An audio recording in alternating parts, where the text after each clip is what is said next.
Next morning when my husband came down, donned the old Army's jacket, put on his black slouch hat, tasseled the hair of our youngest, the one he called Precious Life, kissed me on my head, which was his custom, and as he stepped to the door, graciously bowed. I knew that he had graced the halls of Arlington for the last time. Now that's the first time I've ever known that woman being wrong. She was wrong. I got to go home one more time. But after I went down and I met with Mr. Blair, and Mr. Blair asked me had I made up my decision, made up my mind about the decision. And I said,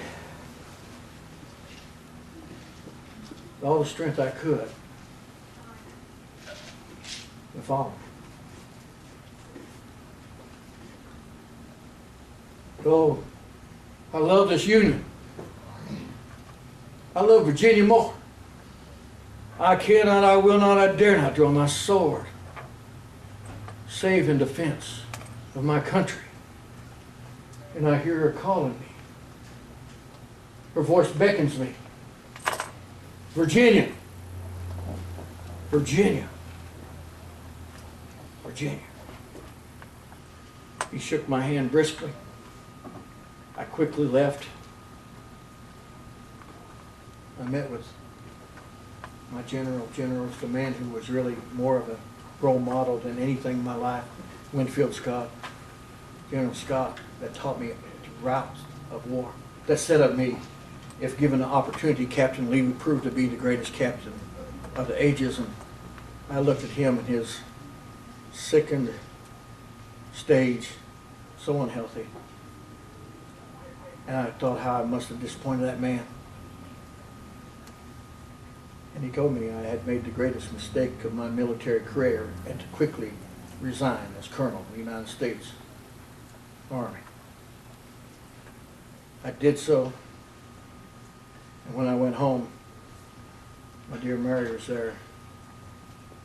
And as she said before, to encourage me, she said, my plight will be your plight.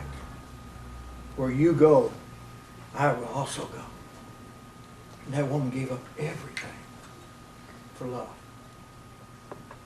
You know, we're in love. We have 7 children, wonderful children. The boys follow me, and you don't hear that much about my girls. But I had wonderful girls. Mary, my little Mary, what a lovely lady she was.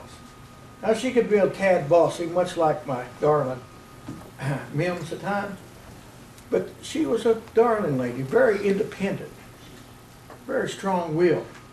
She did not like doing the housework. She roomed with a distant cousin by the name Marky Williams, and she loved to go to different places. And after that terrible war, that young lady proved her tenacity of spirit on a so-called taxi or bus in a place called Baltimore, when she chose to sit with some blacks in the back. And she was told she must move, and she said, I'm not moving anywhere. And for that, they arrested her until they discovered that she was none other than my daughter. And they tried to make amends. Why isn't that story told? I consider it the first act of segregation. Mary, she was distant. She wasn't like my little Annie. My little Annie, how I loved that child. Little Annie, I called her Raspberry because she was born with this little raspberry mark on her jaw here. And she had the most humble, pious personality. She was just filled with love of people and helping around. And though she was frail, she was constantly doing stuff. And she reminded me a lot of me because of her nature. You know, it said I didn't lose any children during the war. That's not true. On October 20th, 1862, I was in my tent, and Walter H. came in, And he brought me a letter, and I read it and stuck it in here, and I attended to the business of the Army. And then Walter H. happened to forget something, and as his custom, he just came on in.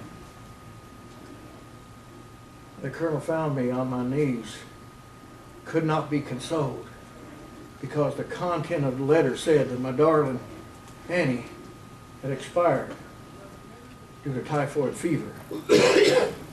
And she was buried at Jones Springs, Warren Springs, North Carolina. I also lost Charlotte, my daughter-in-law that I dearly loved.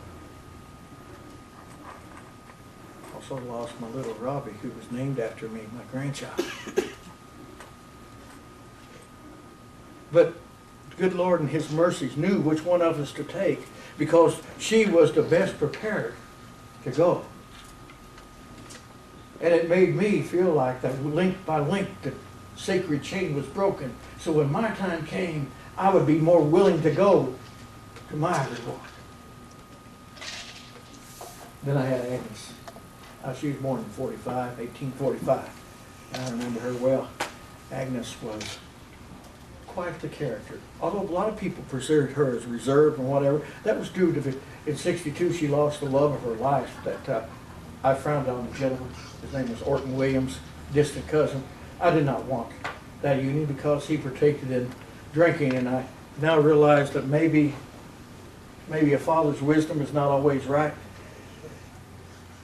But I remember in '65 she also contracted a fever and became frail and did not do much. But I called her Wiggy because she was so full of life and wiggles and just a special child in my eyes. But I must say I